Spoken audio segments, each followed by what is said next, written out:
Boa tarde. Boa tarde. Obrigado, Aline.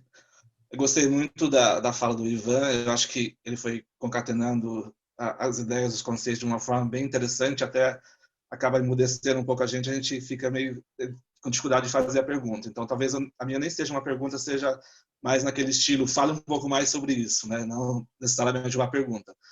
Mas eu fiquei em dúvida bem no comecinho, quando ele faz a diferença entre a questão da angústia e do sintoma, que às vezes o sintoma não traz junto com ele a angústia, e como é que o analista vai lidando com isso, e dessa questão do sintoma ser uma satisfação, um gozo do lado do sujeito, né? Talvez a angústia, não sei, seja mais do lado do eu. Como é que a gente vai entrelaçando essas duas coisas, né? Porque se a gente não vai provavelmente interpretar o sintoma em si mesmo com essa intenção de eliminá-lo, mas talvez a gente tenha que dar um jeito na angústia, que talvez seja até a coisa mais premente ali, que é o que talvez mais busque a pessoa a buscar a medicação, né? Para eliminar a angústia, não é talvez o sintoma que leva à angústia. Que ele falasse um pouco mais sobre essa questão. Como é que a gente lida com a angústia? Talvez não com o sintoma que leva à angústia em si mesmo, mas com a angústia propriamente dita, e como é que, talvez a angústia estando mais do lado do eu, como é que lida com isso, né? E uma outra pergunta é se na análise didática, no analisante que procura uma análise para poder fazer a formação, se ali necessariamente a gente também acaba encontrando um sintoma, ou é possível uma análise didática sem nenhum sintoma. Então, seriam essas duas questões. Obrigado. Obrigada, Reginaldo. Brendali. Brendali. Eu sei por que eu falei assim. Brenda. Cadê? Tô aqui, linda. A Brenda ali tinha uma sonoridade bonita. Né? Bonito. Diga. Bom, Ivan, primeiro eu queria, né, também fazer um comentário sobre o filme, o livro, né, que você trouxe como esse livro do Admirável Mundo Novo, que nossa, é um livro que denuncia muito assim o sintoma, né? A presença do sintoma, a importância do sintoma. Faz muitos anos que eu li esse livro, mas eu me lembro que a protagonista, né, que ela se apaixona por um cara e que não era permitido se apaixonar, né? E aí tinha lá os navios que tinham as pessoas que não se adequavam àquele tipo de sociedade, então ficava longe. Tinha também as pessoas que viviam nas florestas, que também não se adequavam, que seriam as pessoas que se colocariam contra essa forma de sociedade, mas que esse problema não acontecia só fora, né, de quem estava ali dentro, tomando aquela medicação, né? Acontecia lá dentro também, como essa moça, que é a protagonista, que se apaixonou. E todo mundo cobrava. Como assim? Você transou com o cara mais de 3 vezes já? É uma coisa, sei lá quantas vezes, não me lembro muito bem. Mas, tipo assim, estavam chamando a atenção dela pelo fato de que ela estava já há muito tempo com a mesma pessoa, né? Então, ela estava também, ela que estava ali, que tomava o medicamento, ela também, né, estava já escapando aí, o sintoma dela estava falando mais alto. Obrigada por trazer esse livro, porque ele é sensacional mesmo. Acho que o cara estava lendo Freud nesse tempo. Mas o que eu queria na verdade, eu estou aí às voltas com a questão da pandemia e eu queria, né, saber se você tem algo a dizer sobre uma questão que você coloca. Você fala do sintoma da Elizabeth, falando na análise com o Freud, né? Quando ele tocava em determinado assunto, o sintoma aparecia no corpo, né? Sei lá, a questão da paralisia dela, das pernas. E aí eu fiquei pensando, quando você falou isso, dessa questão, né, das análises online, né? Porque a análise, o sujeito fala com o seu sintoma na análise e fala com o corpo, que é o que você trouxe a respeito da Elizabeth, fala com o corpo. E a gente, quando faz análise online, a gente perde bastante a gente perde a visão do corpo da pessoa, né? Principalmente eu, por exemplo, os pacientes que estavam no divã, eu estou tirando a imagem, né? A gente está só falando por voz. Sei que nem todo mundo faz isso, mas Eu acabei fazendo isso com a grande maioria dos meus pacientes, só os que não quiseram mesmo. Mas a gente tinha essa visão desse analisante no divã. Ele não via a gente, mas a gente estava vendo o corpo dele, né? E mesmo os pacientes que estão cara a cara online, que você só tem essa parte de visão, né, do corpo. E realmente a gente sabe que o paciente, sei lá, está falando super bem do casamento, enquanto fala como o casamento dele é maravilhoso, ele está tirando a aliança da mão. Por exemplo, né, é uma cena, e tem outras coisas, lógico, mas estou trazendo um exemplo rapidinho. Então, na verdade, eu só queria saber o que você está tirando de tudo isso a respeito dos atendimentos online, o que você pensa quando quando isso acabar, a gente deve voltar, o que você está pensando a respeito dessa questão? É isso que eu queria te perguntar. Legal, Brenda. Muito importante, né? Acho que para o nosso momento. E por último, vamos ouvir o Léo. Oi, Ivan. Também queria te agradecer pela conferência. É sempre um prazer te ouvir. Ivan, minha pergunta é muito direta. Eu queria que, se possível, se você pudesse falar um pouquinho mais sobre essa questão do sintoma como uma forma ou uma relação com o complexo de Édipo que o Lacan trabalha lá no final da obra dele. Né? Que o Édipo seria mais um, né, desses sintomas, né? E queria que você pudesse falar um pouquinho mais disso, tá? Legal. Bom, respondendo? Sim. Tá, o Reginaldo, né, me perguntou essa questão do começo, né, da angústia, né, também uma pergunta sempre presente, né, no que diz respeito ao manejo da análise, né. Tem uma fórmula, né, que os psicanalistas costumam usar, que é isso, né? A procura por uma análise, ela se dá ou porque o analisante tem o sintoma, né, sofrendo do seu sintoma, ou porque ele está angustiado. Então, que a produção do sintoma, né, isso a gente vê com mais clareza nos casos de fobia, né, serve um pouco para barrar a angústia. Então, o Hans está lá, né, aflito com alguma coisa que ele não sabe o que, e em determinado momento ele nomeia como cavalo, né, e aí pronto, né, vira medo. Né, só eu ficar longe do cavalo que eu não me aflijo. Né, então, é interessante essa relação, né, do sintoma como modo de tentar barrar a angústia, mas isso não impede, né, que de alguma forma a angústia reapareça. Né? Então, e tanto Freud como Lacan, né, vão apontar como a angústia ela é interessante, ela é paradoxal. Né? O Lacan diz, olha, a angústia é um afeto completamente necessário. Ele diz isso em determinado momento. A gente não precisa da angústia.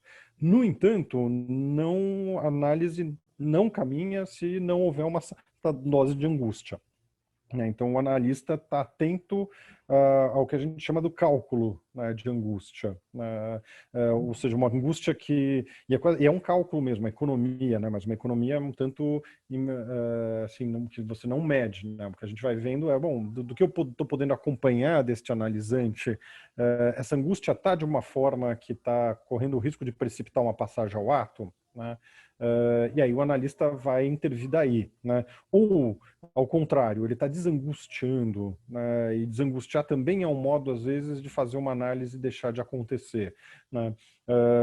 E aí o analista também vai operar deste modo, né? Ou seja, quais são as formas de angústia e que modo de se angustiar que este analisante traz, o que lhe angustia, né? E o que não angustia.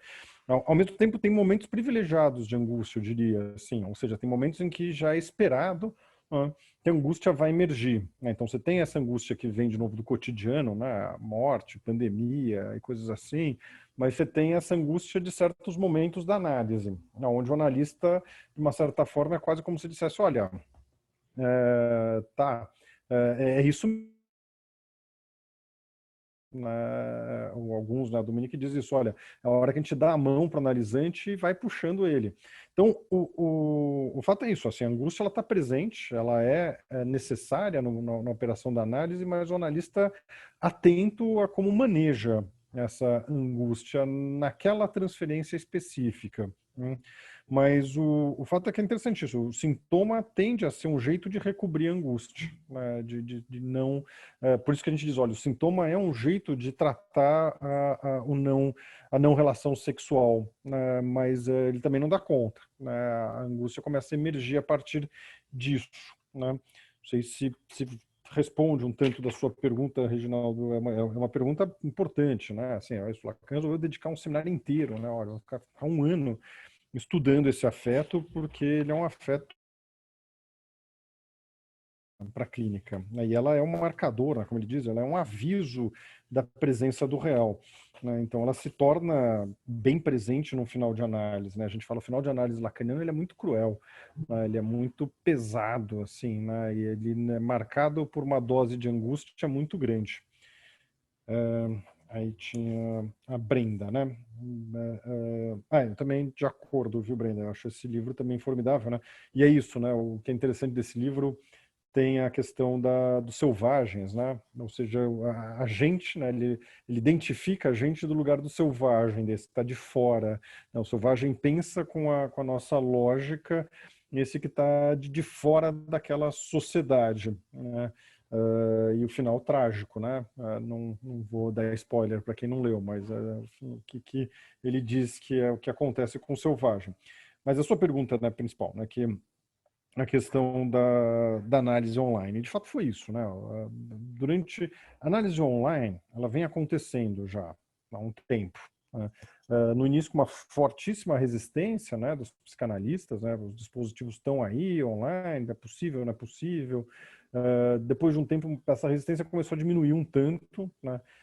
Porque também a gente começou a ter um pouco mais, os dispositivos um pouco melhores, né? Então começou pessoas a fazerem, era frequente pessoas que tinham transferência com analistas de outros estados irem fazer as suas análises, então via ponte aérea, né? Pegava, quando começou a surgir mais facilidade de acesso a esses dispositivos, algumas dessas análises começaram a acontecer mesmo à distância. E a gente foi começando a coletar, né, os resultados disso. Olha, funciona, não funciona? Precisa estar o corpo presente? Não precisa? Funciona para todo mundo? Acho que essa é uma interrogação. Ou seja, e enfim, alguns analistas começaram a se propor a fazer mais isso. E aí o que a gente foi coletando? Bom, de um lado, não funciona para todo mundo, né? Para alguns, torna análises mais difíceis de acontecer, para outros é o inverso, né? Ou seja, para algumas pessoas as análises se desencalharam, começaram a funcionar, teve efeitos variados, né? Deixar as telas ligadas ou não, isso é o equivalente a deitar no divã? Não é o equivalente a deitar no divã? Não é, né? Então começou de novo, eu pelo menos fui fazendo isso, olha, não eram todos que estavam no divã que eu mantenho a câmera fechada, né? Não são alguns que começaram também que não estavam no divã, que estavam na poltrona, passou também para a câmera fechada. Eu fui realmente tentando ver um a um, né? Tiveram algumas experiências também de analisantes que começaram a análise já sem câmera, né? Foi curioso, mas eu achei estranho, mas que as análises estão acontecendo. Foi uma surpresa, de fato, eu imagino, para o grupo dos psicanalistas em geral, de que pode acontecer nesse formato, não sem prejuízos, né? Que acho que é isso que você dizia, Brenda. Assim, é isso, a gente vai tendo que adaptar isso que o Maurício falava, né? Certas coisas que operavam e que faziam parte do estilo de cada analista na clínica presencial passaram a não funcionar mais, né? E é isso que você diz, ou seja, o olhar do corpo do analisante passou a não funcionar mais, certas intervenções, né, às vezes pelos próprios murmúrios, né, que exige uma certa temporalidade para funcionar, né, você tem sempre um delay, né, que atrapalha, que sobrepõe. Então o analisante começou já a falar quando o murmúrio chega nele, então não produziu o efeito de interrogação que a gente pretendia. A gente foi tendo que adaptar, né, e algumas coisas se perdem, né? Então É curioso, eu tenho mais de um analisante que diz que não quer voltar para o presencial, né, que fala, estou sentindo efeitos muito diferentes à distância, eu não sei se eu quero voltar para o presencial, assim, eu estou achando interessante isso desse jeito, e eu concordo com alguns deles, assim, que realmente tiveram diferenças bem grandes. É engraçado, as atuações, a coisa dos atrasos que alguns analisantes faziam, isso também diminuiu, não completamente, né, é engraçado, né, tem analisantes que continuam atrasando mesmo, já não tendo mais o trânsito, você tem esses efeitos, né? Esses atrasos são pela via da atuação. Então, eu estou de acordo, a gente teve perdas, ele perdeu o corpo presente, exigiu dos analistas outros manejos, mas acho que no cômputo geral, né, as análises acontecem à distância, né? Ou seja, ainda tem essa interrogação, mas análises vão até o fim, ou é necessário discutir recentemente isso, ou de fato em algum momento vai ser necessário o corpo? No fim, o fato é que o nosso instrumento é a linguagem, né? O poder falar, o poder ser escutado, o poder se ouvir, vai sendo o grande instrumento do analista. As transferências se sustentam nesse aspecto. Então, as análises online acontecem, estão acontecendo de fato. E a gente vai, eu não sei ainda, né? Vamos ver como é que vai ser, mas é isso. Acho que alguns vão ficar mesmo online, outros não, né? A gente vai ter que manter essa coisa do não sustentar protocolos, mas vão surgir uma quantidade enorme de trabalhos sobre isso no futuro, aqui em breve, que vai permitir a gente maturar um pouco melhor o que foi essa experiência, o que está sendo essa experiência, né? E aí, bom, Obrigada, Ivan, muito obrigada. Imagina. Do Léo, né? Tá. Léo faz a pergunta aí, de um lado complexo, de fato, eu falei mesmo, né? O Lacan, em determinado momento, né? Ali, seminário 23, seminário 23 diz, o sintoma, o complexo de Édipo é um sintoma. E aí é legal, né? Quando você diz, de fato, né? Que